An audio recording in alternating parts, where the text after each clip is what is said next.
Hello everyone, and welcome to International Development at Korbel. Today we're going to have a short advising session where I'm going to hit some high points. I'm speaking with Gabby, who you can't see right now, and with you. The first thing I'm going to do is give you an overview of what today's session will be about, and then we'll get right to it because we're going to do this pretty quickly. First thing I want you to know is you will graduate on time. It's 100% certainty. In my 15 years at Korbel, I have never known a student who failed to graduate within 2 years because we make sure that you get the courses that you need to graduate. So essentially, even though registration for the first time can be a little confusing, or you might feel it's difficult because others have registered ahead of you, I want you to know that we prioritize everyone's graduation schedule, and yours will be in the record, and you will get the courses you need when you need them. That's the main thing I want to assure you of before we begin. We're going to talk about program components. We're going to talk about courses in the fall that you might want to take. And that's pretty much what we're going to do today. I'm going to ask Gabby a question because we have a PowerPoint that we can refer to that has all this information on it. So Gabby, is the first slide up now? Yes. It is. Does it say Program Training Corps? Yes, it does. Good, great. This is our first try, so we're learning how to do this. The Program Training Corps is 20 credits. It involves one course that everybody takes, Economics of Development, a second course in Politics of Development. There are two choices. You take either Politics of Development or International Development in Cross-Cultural Perspective. So you got an economics requirement, a politics requirement, and a sustainable human development and environmentally sustainable development requirement, for which you complete two courses from a very long list of options. Gabby, are we showing the sustainable human and environment development Yes, courses we are. now? Yep. Great. And this is not an exhaustive list. What you can take away from this list is that we are a human development centered program, and we also are strongly committed to environmentally sustainable development. Therefore, we have a roster of some 20 to 30 courses that come up at various times during the schedule. You take any two of this long list that you like, and as you can see, we have a diverse list that includes, this is not exhaustive, but includes health and development, food security, agriculture, cross-cultural understandings, microfinance, health, many courses in health, gender. We've got 4 courses in gender now, I'm very happy to say. Gender and development is the one that's on this list, but we also do gender and health, gender and human rights, gender and security. Education and development, environment, economy, development, and well-being, which is a really great integrated course that looks at the linkages between those goods, and many other courses that roughly are like these. So you take 2 environmental or human development courses, and that completes the substantive part of the core. As you can see, within our large program, there's a lot of flexibility. The core itself is relatively compact. From that center, you build out to your own interests. We also have a skills core. Basically, what this means is that everybody has to do statistics. And Gabby is smiling because most people don't want to do statistics. But the reason we're doing it is because everyone needs to be literate in terms of quantitative analysis. You don't have to walk the walk, but you do need to be able to talk the talk. Everybody needs to be competent at the level of what we in our curriculum is Statistics 2. That means you too will be able to do multivariate regression analysis even if you never heard those terms before.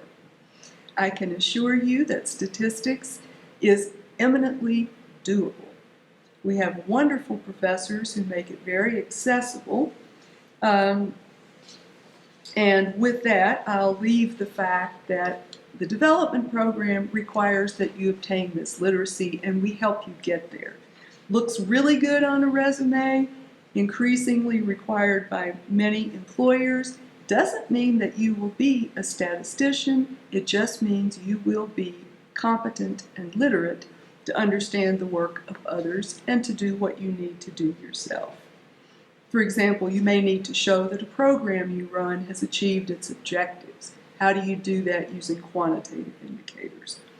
You'll learn things like that in Stats 2 and Stats 3 or Data Analysis for Development.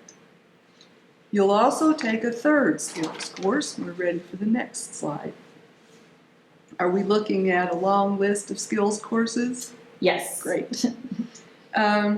These are some of the recommended skills courses. You only have to take one of these, but most students take more than one because these are in-demand skills in the very dynamic development employment market. The project sequence, analysis, management, and evaluation we recommend for all students. The same is true for communications courses, cross-cultural communications, and professional communications. Most job descriptions absolutely specify that you must have these skills. We also offer considerable training, including field experience, in qualitative analytical methods and data collection methods. These are incredibly important in development because development actually is about people. Not just numbers, but people. So we also offer training in how to do qualitative field research to really get down on the ground and look at the impacts of development, look at people's needs, people's desires, people's hopes, and people's constraints. So this is an important part of methodological training that we offer. As you can see, we have a number of other skills courses, and this is just a representative list. The main point I want to make is I think you can see that you get training in theory, you get training in understanding the institutions of development, you get, or you have an opportunity, well, you get, because we require you to get, competitive skills, and this is altogether the expanded core in the development degree. Each student also, are we looking at specialization? Yep. Great. Each student does a specialization.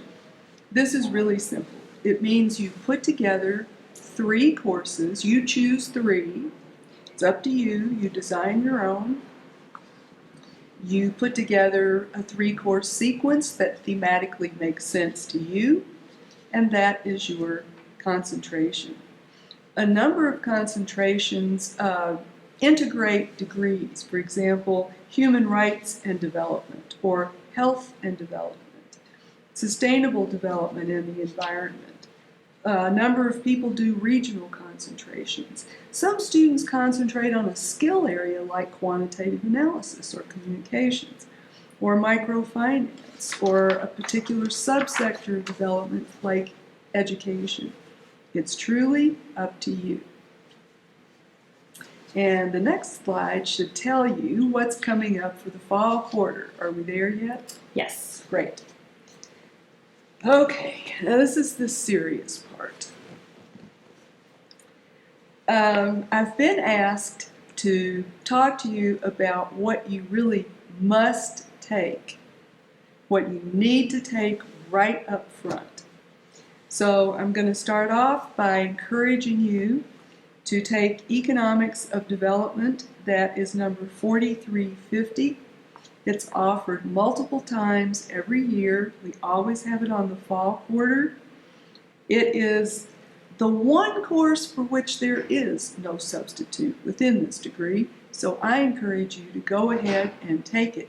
It is an introductory course. It sets you up for lots of other things, and I recommend that you take that in the fall.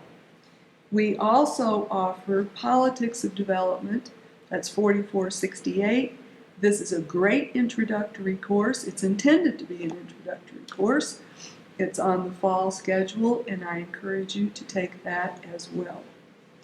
My third caution, and it's actually more important than the other two, so I should have started with it, and that is start statistics.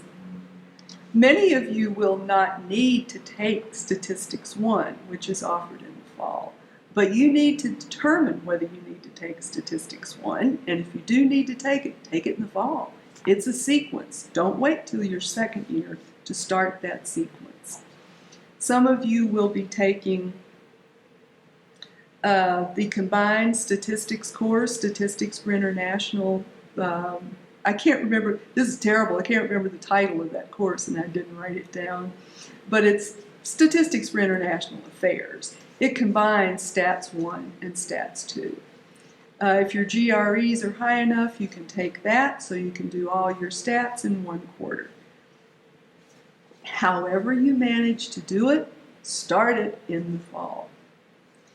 I can't see the PowerPoint, so I cannot tell you the other courses that we're looking at for fall, but they include Agriculture and Sustainable Development, Microfinance and Sustainable Development, Gender and Development, a course on Africa that's been retitled. I think it's Global Dynamics and Local Threats in Agriculture. In agriculture, and we also have, please excuse me, as I say, I can't see the slide.